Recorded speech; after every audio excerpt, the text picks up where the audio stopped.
Imagine a tournament so massive, so financially explosive, that it doesn't just break records, it rewrites the entire business model of global sports. $13 billion. Let that number sink in for a second. That's more money than the GDP of some entire countries. And it all came from a single football tournament played across 3 nations in the summer of 2026. But here's what nobody's telling you. The real story isn't just how much money FIFA made. It's where that money actually came from, who really paid for it, and why the numbers you're about to hear might completely change how you watch the next World Cup. Stick around, because by the end of this video, you'll understand exactly how a football tournament turned into the biggest financial machine in the history of sport. And trust me, some of these numbers are going to shock you. Before we go further, if you're someone who loves breaking down the real story behind the game, not just the goals, but the money, the strategy, and the decisions happening behind closed doors, hit that subscribe button right now and tap the like button too. Because here on Goal Verdict, this is exactly the kind of deep analysis we live for, and you don't want to miss what's coming next in this channel. So, let's rewind a little. When FIFA first announced its budget for the 2023 to 2026 cycle, the target was $11 billion. Ambitious, sure, but not unheard of. FIFA has since revised that projection upward to a record $13.0 billion, about 72%. More than the $7.57 billion it earned across the 2019-22 Qatar cycle. Now, pause on that for a moment. 72% growth. That's not a small bump, that's an explosion. And the question you should be asking is, what changed? What made this tournament so much more profitable than Qatar, which itself was considered a financial miracle at the time? The answer starts with size. For the very first time in history, this World Cup expanded from 32 teams to 48. The expansion from 32 to 48 teams means more broadcast hours and more national audiences tuning in for the first time.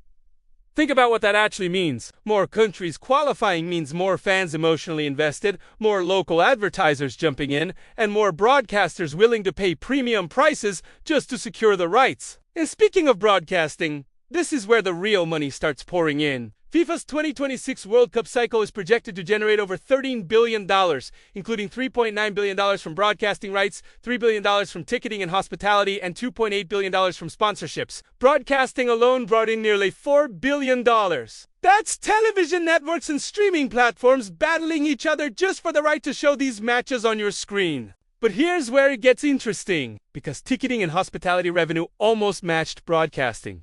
And that's unusual.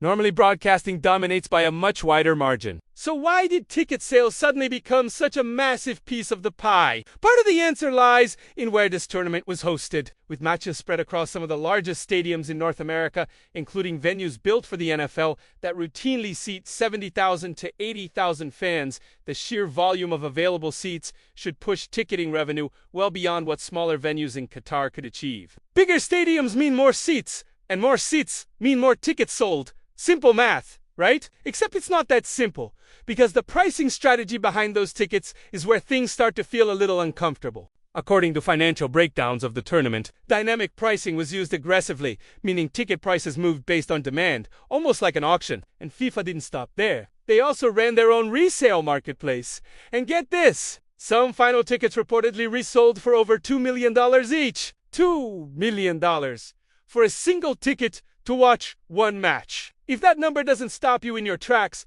I don't know what will.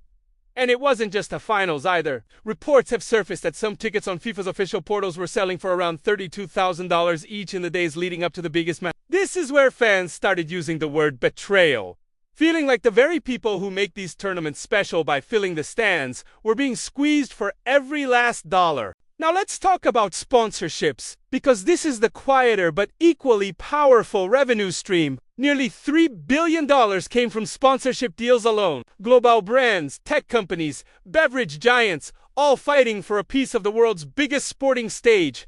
And why wouldn't they? With a global broadcast audience projected at around 1.8 billion viewers. That's not just an advertising opportunity. That's arguably the single largest marketing platform on the planet for those 4 weeks. Here's a twist, though, that most people completely overlook. The United States hosting this tournament wasn't just about football. It was about access to the world's largest advertising market. American corporations have spending power that European or Middle Eastern hosts simply can't match at the same scale. And FIFA knew exactly what they were doing when they chose to expand into North America. Canada and Mexico added even more media reach, creating a three-country ecosystem of advertising, broadcasting, and ticket sales that fed directly into FIFA's record-breaking numbers.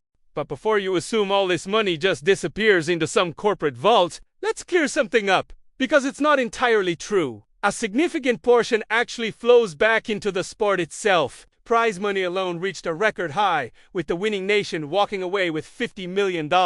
And even teams eliminated in the group stage still received $9 million each, just for showing up. That's a 50% increase in prize money compared to the previous tournament. So in a strange way, FIFA's massive profits are also fueling bigger paydays for national teams and, indirectly, the players themselves. Still, the bigger picture raises an uncomfortable question. If FIFA is making record profits, and players are getting paid more, why are fans the ones footing such an enormous bill through ticket prices that keep climbing higher every single tournament? Is this sustainable, or is there a breaking point where fans simply stop showing up? Some analysts believe the answer is already showing itself in early data. Others believe the demand is so strong that FIFA can keep pushing prices higher without any real pushback. Which side do you think is right? What's clear is this: the 2026 World Cup didn't just break attendance and broadcasting records. It created an entirely new financial blueprint for how mega sporting events are run. And with FIFA officials reportedly already exploring an expansion to 64 teams for a future edition, this trajectory shows absolutely no sign of slowing down. If this pattern continues, we could be looking at a $20 billion World Cup within the next decade. And that number alone should make you wonder just how big global football can actually get before something has to give. So here's the real question worth sitting with. Was this tournament a victory for the sport, or a victory for FIFA's balance sheet, dressed up as a celebration of football? Drop your take in the comments, because on Goal Verdict, we want to hear exactly where you stand on this. And if you found this breakdown eye-opening, make sure you're subscribed, because we're only getting started uncovering the real numbers behind the beautiful game.